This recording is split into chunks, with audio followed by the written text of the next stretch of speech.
guys, welcome back to my channel. It's me Kagam, and welcome to today's hot topic discussion, which is luxury pocket watching. I'm so excited for this video, but before we go any further, please subscribe to my channel, hit notifications. Many of you are watching but you're not subscribing. I don't know why. So subscribe and then go sign up for the email newsletter, which is linked below. It comes out every Friday or on the weekend. It just depends if I fall in asleep or not. Sometimes on Friday I fall asleep and then it's Saturday morning, I'm like, oh my god, it's Saturday morning, I haven't sent the newsletter. So go sign up for that as well. Okay, what is pocket watching? Guys, this was inspired by a really fun conversation we had on one of my YouTube lives. Thanks so much to everyone who joined that YouTube live. It was so much fun for me to film and to interact with you guys.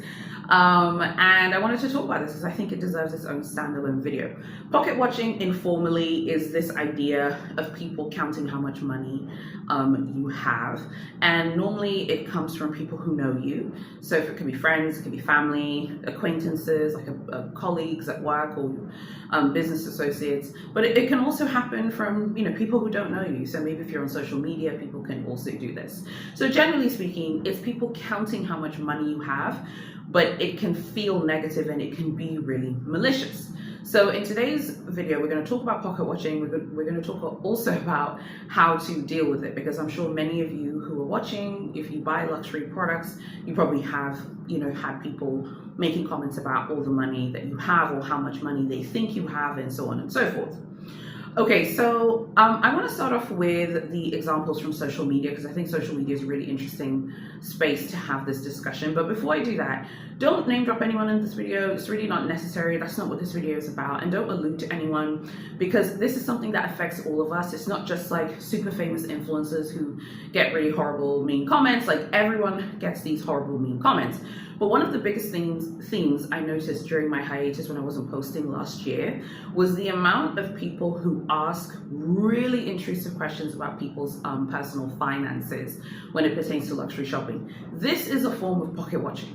So let's be clear on what's not pocket watching. If you're watching an influencer and you've stumbled across someone who's unboxing Van Cleef & Arpels, Cartier, Hermes, Chanel, I think it's completely fine to be curious what that person does for a living. But I think the way the question is asked is really important. So during my hiatus, when I was watching people's TikToks, Instagrams, and YouTube videos, there are a lot of comments that go along the lines of this. Like, hey, can you tell us what you do for a living? I think that's fine to ask, because as creators and influencers are always accruing new followers. So there are people who have just found out about me today, but don't know that I've been posting since 2020 and it's now, 2025. They might not know what I do for a living. They might not know, how I earn my money. I think it's okay for them to ask me, say, hey, can you tell me your job? What do you do for a living? Because you're always accruing new followers and new people who are joining the community. What is not okay is when people say things like this. I saw a comment like this, I'm just paraphrasing, but I saw it on another creator's page a few months ago. The creator was basically asked, like, so, this person was saying how they earn 6 figures a year, they have a lot of money, they have great savings, they don't have any responsibilities, but they cannot afford to shop like this creator. And the creator talked about how she has all of this money. That is a form of pocket watching. You don't know that creator's financial situation. By the way, fun fact, a lot of luxury influencers come from family money. This is how many people are able to sustain these really, really, really heavy lifestyles, because they already come from money. If you come from money, it's easier to make money and to keep money. So there's that, which we can also talk about that if you guys want to go there. But I think comments like that are really annoying, because what they do is they're a form of pocket watching, because what you're basically saying is, well, I earn a lot of money and I can't shop like you, so what are you doing differently to me that I'm not doing with my personal finances? You don't know how much money that person has in a trust fund. That person might have a ton of money they've inherited from their parents. They might be making a lot of money in their corporate job. But there comes a point where it's like we all have to kind of say, look, the jig is up. There is so much inherited wealth with a lot of people who are luxury creators and luxury influencers, you don't really need to ask people like, how can you afford this lifestyle? You can really tell with a lot of people that they come from a really wealthy background and they themselves have high income, and perhaps their partner also has high income. So it's like a snowball effect of wealth consistently increasing because it is generational. That is one comment that a lot of creators get often, and it's something which provides, I think, stress for some people. Other people know how to handle it well. Other people get stressed out when they're asked those questions like, hey, I don't want to talk about this. I think it's completely reasonable to be curious what someone does for a living. So for example, if you're watching this and you're a creator, let's say you're a doctor and someone's like, hey, what do you do for a living? I think it's fine for you to say, I'm a doctor. I don't think you need to say that you're a gynecologist. I don't think you need to say you're an obstetrician or whatever, but I think you can say I'm a doctor and I work in the medical field, obviously. Or you can say I'm a nurse, or you can say, you know, I work in the corporate field, I work in consulting, I'm a businesswoman. You can keep it nice and general, because I do think it's completely fine for people to ask a basic question, but I don't think it's okay when people compare themselves to you and say, well, I earn, you know, $200,000 a year. How come I can't spend like you? I remember seeing a comment, again, very similar to that first one that we just referenced, where the person said that they earn like between 15 to 20,000 US dollars a month, but they couldn't spend like luxury YouTubers. It's like, but you don't know how much money luxury YouTubers have. Luxury YouTubers have a lot of money. Okay, the luxury YouTube girls are very rich. Luxury TikTok girls are very, very rich. Like we said, family money, inherited wealth, very, very, very, very high incomes as well. And then also if someone has a super wealthy partner, that also just adds more money to the pot for luxury shopping. So pocket watching can be quite stressful in this regard, because people want to make critiques because they want to compare themselves to you. One of the hallmarks of pocket watching is people comparing themselves to you, which brings me now to friends. Friends compare themselves to each other all the time. You'd be surprised, even the people who you think are your closest friends are the ones who are comparing themselves to you, maybe things you have, maybe they're comparing their marriage or their relationship to you, and so on and so forth. Now with friends, it can manifest itself in a different way.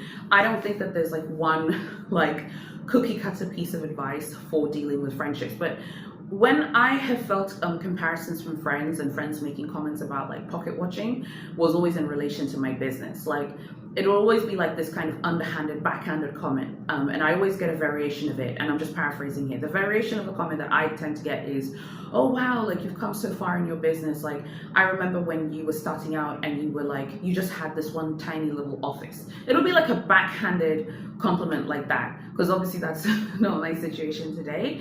And I've come a really, really long way. Now, for me as a businesswoman, I don't want to be reminded about the days when I was starting out trying to get my business off the ground, because I worked really, really hard to get to this point. So sometimes like people can make those comments because they're comparing how you're doing today with how you were doing, maybe in my case, now it's like 15 years of doing business, like 15 years ago, okay?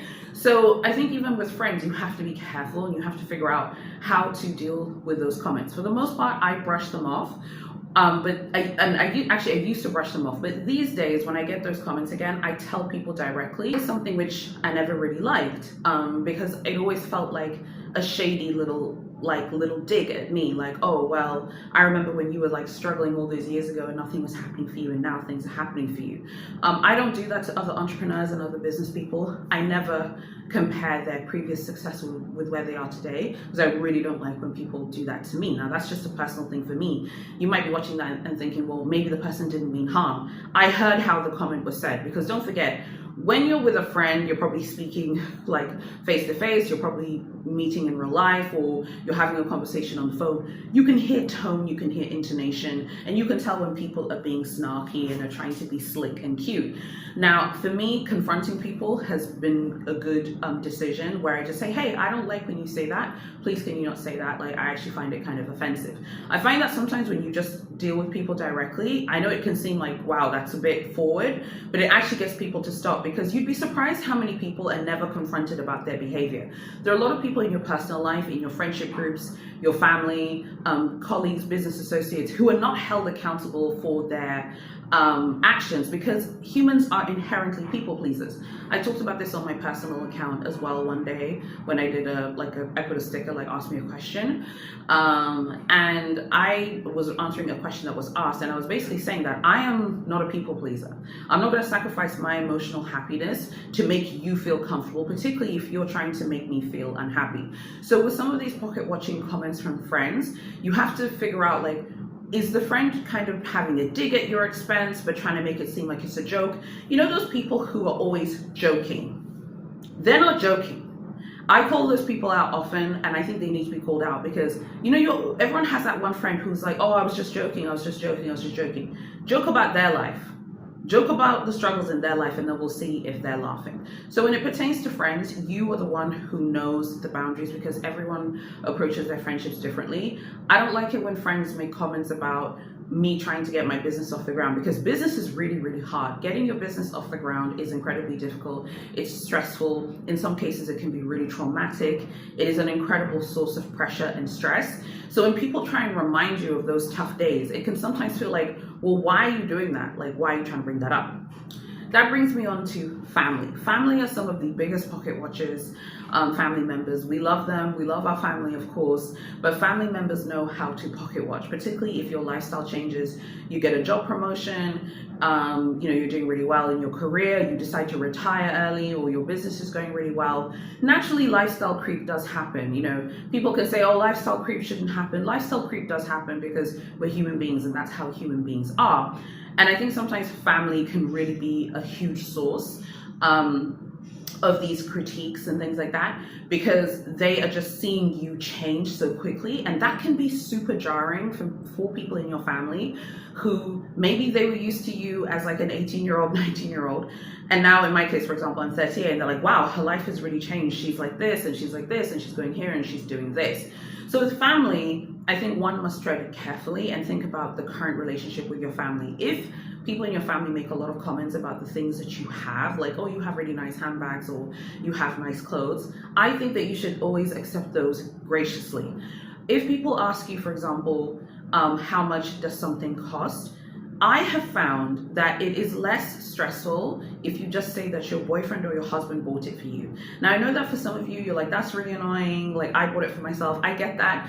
But I find that with friends and family, family more so, but definitely with friends as well. If someone asks you how much it is, unless you guys are really close, if you tell them like how much a Birkin or Kelly is, like the real price, a lot of people are going to judge you for that. And it can feel very unpleasant. When you kind of see that sort of judgment that comes from family. Whereas if you say like, oh, my boyfriend or my husband bought it for me, even if you bought it, I do this all the time. Even if I've bought something and someone asks me, like someone in my family or whatever asks me, oh, how much is that? I'll be like, oh, my husband bought it for me. I found that it really takes the pressure off and people leave me alone. Whereas if I was like, oh, this, t-shirt from Moschino was, 300, 400 euros. Like, oh, wow, and you bought that. So you wasted 400 euros on like a fabric cotton t-shirt just because it's branded. Whereas if it's like, oh, my husband bought this gift for me, people don't judge men's decision making at all, and people kind of decide to leave you alone.